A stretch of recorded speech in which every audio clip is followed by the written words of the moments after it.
আসসালামু আলাইকুম রহমতুল্লাহি ওয়া বারাকাতুহু। কেউ তো আর জানতাম না যে আজকে আমাদের জন্য একটা ব্ল্যাক ডে আসছিল।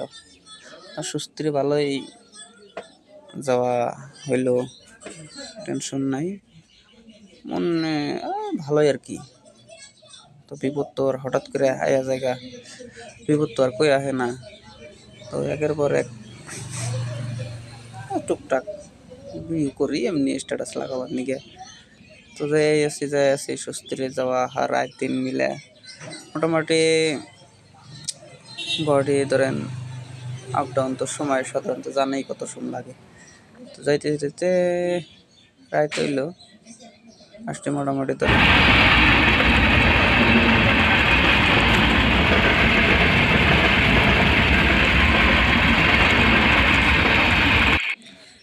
ট্রেন ক্রস করার পরে মোটামুটি ধরেন 12টার ওই দিকেই রাইতে মারা দিয়েছিলাম গাড়িটা।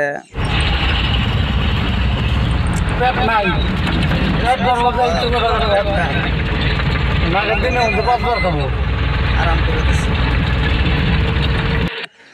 ড্রাইভার ভাই চালাইতে আসছিল, মোটামুটি গাড়িটা ওভারলোড আসছিল ওরকম, মানে তার মধ্যে আরো বিশেষ করে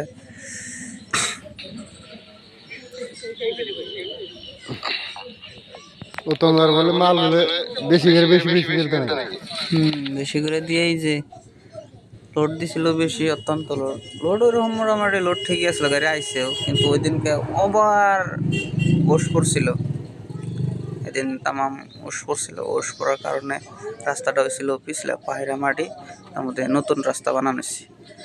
তো চাক্কা কন্ট্রোল না হইয়া ব্রেক ট্রেক সব ঠিক আছিল। ড্রাইভার ভাই যে কাঁচা তা তোর না, আমার ড্রাইভার ভাই তামাম ফাঁকা, একদম পুরা অভিজ্ঞতা সম্পন্ন ড্রাইভার, একটি খুব একটু মানে কন্ট্রোলিং আছে তার। তো হঠাৎ করেই মানে চাক্কা যখন স্লিপ করে, চাক্কায় তোর কামদা নাই, তখন তো আর ড্রাইভারের করার কিছু থাকে না, করার কোনো বুদ্ধি থাকে না। পরে মোটামুটি মালডা গাড়ি মাল হুদ্দা সাইড হয়ে যেমন 2-3 গাড়ি উল্টাইছে যাই করছে, কিন্তু ড্রাইভার ভাই সাহস মানতে লাগবো। তো হ্যান্ডিম্যানটা নামাই দিছিল পাশে থেকে, দেখবার নিয়ে যখন চাক্কা কন্ট্রোল হলো না, তারপরেও গাড়ির থেকে নামে নাই। বাপরে কই যায় কি ড্রাইভার ভাই যাই, আলহামদুলিল্লাহ একটু ক্ষতি নাই তার, হ্যাঁ অল্প ওটু উল্টানি দিলে হারে যাই। তো গাড়ি এখন টনটনা মোটামুটি ঠিক করা হলো, খরচ মোটামুটি ভালোই গেছে। গাড়ি এখন বর্তমান টনটনা রাইডিং হয়েছে আলহামদুলিল্লাহ। দোয়া করবেন সবাই।